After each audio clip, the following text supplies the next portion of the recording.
अस्सलाम वालेकुम and welcome back to another episode of Vortex ride and MV garage. तो यार कमो बेश ही होता है ऐसे कि मैं एक वीडियो के बाद फ़ौरन दूसरी वीडियो लेके आ जाऊं। और खैर आज भी मैं आपके लिए लकली इसी तरह एक और YBR की अपडेट लेके आया हूँ। अब मेरा जो प्रोजेक्ट है एटलांटिस, ज़ाहिरी बात है उसमें मैं चाहता हूँ कि उसके रियर व्हील में भी डिस्क ब्रेक इंस्टॉल करूँ। ड्रम ब्रेक परफॉर्मेंस में बहुत ही इनसफिशेंट है यहाँ पर। अब मैं पावर को बढ़ा रहा हूँ, ज़ाहिरी बात है एक्सेलरेशन को बढ़ाने के चक्कर में हूँ, पिकअप को बढ़ा रहा हूँ, मैं टॉप स्पीड बढ़ा रहा हूँ, तो ज़ाहिरी बात है मुझे ब्रेकिंग पावर पे भी काम करना है। अगर एक मशीन ज़्यादा एक्सेलरेट कर रही है तो ऑब्वियस उसके पास एक स्ट्रॉन्ग स्टॉपिंग पावर भी होनी चाहिए और इफेक्टिव। तो आप देख रहे हैं ये मैंने मास्टर सिलेंडर परचेज़ किया YBR के लिए। उसके साथ ये आपके हाइड्रोलिक होज है, साथ ही एक रिजर्वायर आ जाती है।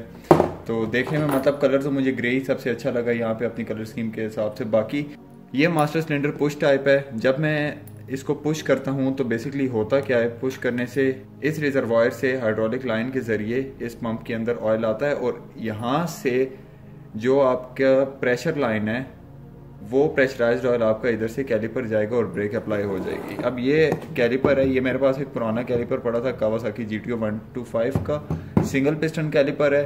क्योंकि यार मुझे एक बात आज तक समझ नहीं आई, लोगों ने प्रोजेक्ट किए हैं पर आई डोंट नो वो इतनी बड़ी बड़ी डिस्क क्यों लगा देते हैं। अब ये जो मैं आपको डिस्क दिखा रहा हूँ ये हरगिज़ मेरे प्रोजेक्ट में नहीं लगनी, ये हमारे इलेक्ट्रिक बाइक के प्रोजेक्ट की डिस्क पड़ी है। जस्ट इस वजह से बता रहा हूँ कि देखिए यार अगर आप इतनी बड़ी डिस्क बैक पे लगाते हैं तो जाहिर बात है आपके पास हद से ज़्यादा स्टॉपिंग पावर आती है। अब इतनी व्हील में ट्रैक्शन नहीं होती। इवेंचुअली आप जब ब्रेक अप्लाई करते हैं ज़रा पैनिक होकर, मतलब आप एकदम ब्रेकिंग लगाते हैं तो उसके रिजल्ट में व्हील पिछला लॉक हो जाता है और व्हील लॉक होने से आपको ऑब्वियसली कंट्रोल चला जाता है। तो यहाँ पर मैं इस किस्म की बड़ी डिस्क ब्रेक नहीं लगाऊंगा, बल्कि आप किसी भी सुपर बाइक में देखें या आप किसी किस्म के बाइक में देखें जिसमें फ्रंट रियर दोनों पे डिस्क ब्रेक आती है तो उसकी पिछली डिस्क साइज में छोटी होती है।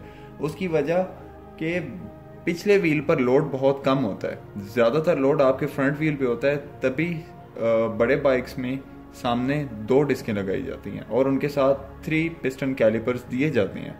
पर बैक पे आप देखेंगे तो आपको हमेशा एक डिस्क मिलेगी और ऑब्वियसली वो काफ़ी छोटे साइज़ की मिलेगी और उसमें भी सिंगल पिस्टन कैलिपर आता है। तो कहने का मतलब ये है कि यार मैं ड्यूअल पिस्टन कैलिपर के ऑप्शन पे भी नहीं जाना चाह रहा। जो ब्रेकिंग पावर मुझे इन 2 चीज़ों से अचीव हो रही है, एक सिंगल पिस्टन कैलिपर से और एक मैंने उसका साइज़ अभी मुझे याद नहीं है डिस्क का, लेकिन मैं आपको विजुअली दिखाता हूँ। अब आप यहाँ पे देख रहे हैं कि इधर मैंने टेम्परेरी डिस्क को होल्ड किया हुआ है, एक्चुअली ये नहीं लगी। अब बात यह है कि इस ब्रेक प्लेट को निकालकर मैंने एक कास्ट आयरन का हब बनाना है। वो कास्ट आयरन का हब इसके ब्रेक लाइनर से जाके वेल्ड हो जाएगा और उसके सामने अडॉप्टर होगा जिस पे ये डिस्क लगेगी। अब मैं आपको विजुअली दिखाता हूँ कि देखें ये डिस्क और इस डिस्क के साइज में ज़मीन आसमान का फ़र्क है। तो इतनी बड़ी डिस्क लगाना बेतुका काम है यहाँ पर। अब वही बात है, आप देखें ओवरऑल इसके टायर का रेशियो अगर आप इसके साथ देखें, आई होप आपको मतलब फील हो रहा होगा कि यार ये उतनी है जितनी कि स्प्रॉकेट है।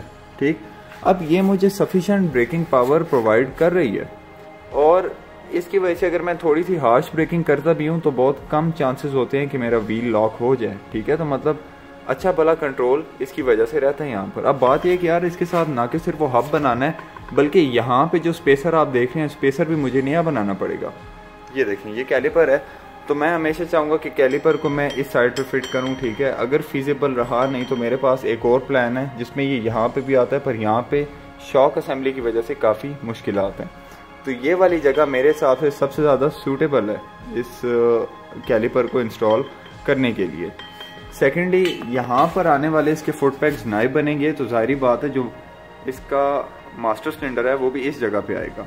ब्रेक पैडल नया बनेगा, फुट पैग्स नए बनेंगे और जाहिर बात है वो कंप्रेशन टाइप है तो उसमें आपको डायरेक्शन भी देखनी पड़ती है कि आपने लीवर की किस डायरेक्शन में उसको इंस्टॉल करना है। बहरहाल यार ये सारी थ्योरी है।